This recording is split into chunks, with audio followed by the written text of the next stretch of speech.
कपड़े धोने वाली बहू। शादी के पहले से ही विभा को कपड़े धोने का बड़ा शौक था। कभी नल के नीचे तो कभी तालाब के पास। अरे मेरी नीली वाली लुंगी नहीं दिख रही है। विभा की अम्मा, कहाँ रखी है लुंगी? अरे वो तो विभा ने परसों ही धोकर रखी थी आपकी अलमारी में, देखो वहीं होगी। वो ना मैंने आज धो दी, मुझे लगा कि गंदी हो गई होगी। अरे कैसे गंदी हो गई थी? उसे तो मैंने पहना भी नहीं। हे भगवान, इस लड़की के कपड़े धोने की आदत से परेशान हो गया हूँ मैं। जितना तो घर में राशन नहीं आता, उससे कहीं ज्यादा डिटर्जेंट पाउडर का खर्चा है। इसकी शादी करवा दो, शादी। जाए अपने घर में ही करे काम, फिर चाहे घर के कपड़े धोने हो या पूरे गांव के। हाँ ठीक बोल रही हो, देखता हूँ मैं कोई लड़का। वो दिन भी आ जाता है जब विभा को देखने लड़के वाले आ जाते हैं। लड़की मुझे अच्छी लगी। होने वाली सास कहती है, बेटी अगर कुछ पूछना है तो पूछ लो।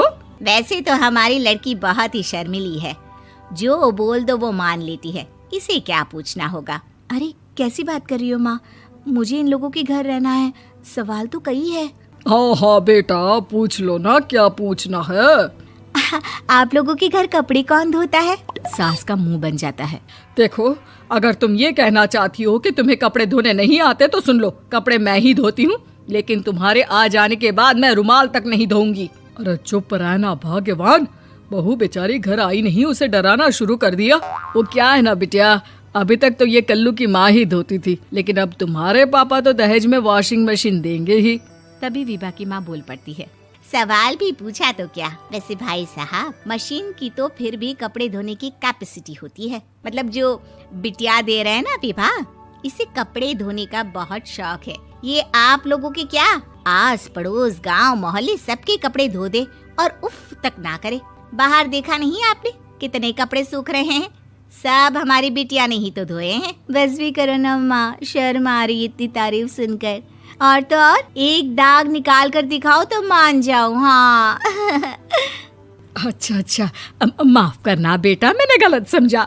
हमें तो रिश्ता बहुत पसंद है।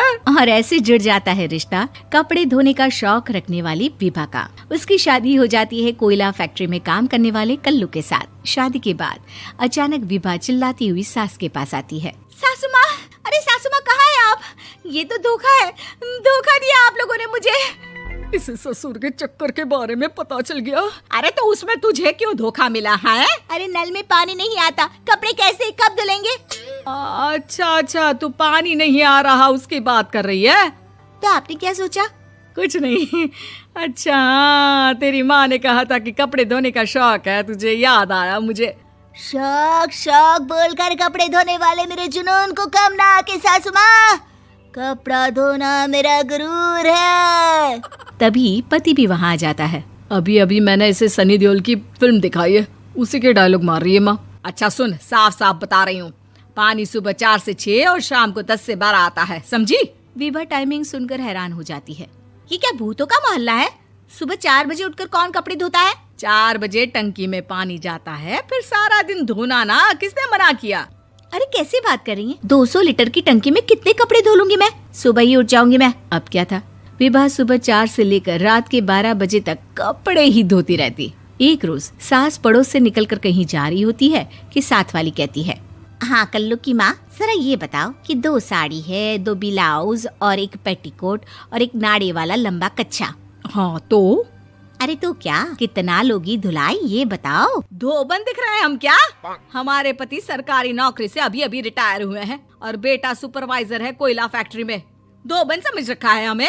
हाय रे कल्लू की अम्मा, माफ कर दो, वो तो मोहल्ले में यही सब बता रहे थे कि तुमने बहू को कपड़ा धुलवाने के काम में लगा दिया है। सास को पड़ोसन की बात सुनकर गुस्सा आ जाता है। वो घर पहुंचती है जहां घर के बाहर ही इतने सारे कपड़े सूख रहे होते हैं जितने कि किसी धोबन के घर पर। अरे ओ कल्लू की दुल्हन, बाहर निकल।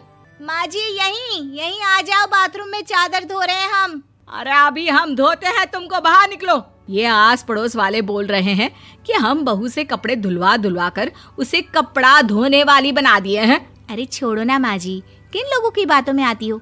आस पास के लोगों का तो काम ही होता है कि वो किसी तरह सास बहू को लड़ा दे। बहू सारे घर के कपड़े धोती है, ये क्या कम है? बोलिए। सास को भी लग जाता है कि वो बहू का ये सनकीपन नहीं छुड़वा सकती, इससे अच्छा है कि खुद ही चुप हो जाए। एक रोज सास और बहू मंदिर जाते हैं, जहाँ सास की साड़ी वहाँ खड़ी भीख मांगने वाली से मिलती है। माँ जी क्या बात है, आपकी साड़ी उस भिखारन से कितनी मिल रही है ना? हाँ हाँ देखो तो, दोनों की साड़ी मिल रही है। क्या बात है कल्लू की अम्मा, तुम खुद को तो अफसर की बीवी बताती हो और ऐसी सिंपल सी प्लेन साड़ी पहनकर घूमती हो। सिंपल और प्लेन नहीं है ये साड़ी। तो क्या सोने के धागे से फूल बने हैं? कुछ भी सासू माँ, कुछ भी। हाँ बने थे इस साड़ी में सोने के धागे से फूल। मेरे पति लेकर आए थे मद्रास से स्पेशली मेरे लिए 10,000 की। ताहे भाई साहब इस भिखारन के लिए भी सेम टू सेम साड़ी लेकर आए होंगे 10,000 की। सास उस वक्त तो कुछ नहीं कहती, लेकिन बहू के साथ घर आती है और अलमारी से एल्बम निकाल कर लाती है। ये साड़ी देख रही है, ये वही साड़ी है जिसे मैंने अभी पहना था। इस साड़ी में ये जो चमकदार फूल दिख रहे हैं ना, ये सोने के धागों से काटे गए हैं। लेकिन तू लोकल वॉशिंग मशीन ब्रश से घिस घिस कर सारे फूलों को निकाल कर साड़ी प्लेन कर दी। मुझे माफ कर दीजिए सासू माँ। और तो और, जब मैंने तुझे तेरी गलती के लिए कुछ नहीं कहा, लेकिन तूने तो सबके सामने मेरा मजाक ही बना दिया। क्यों? बहू को समझ में आ जाता है कि अब से उसका कपड़े धोना बंद।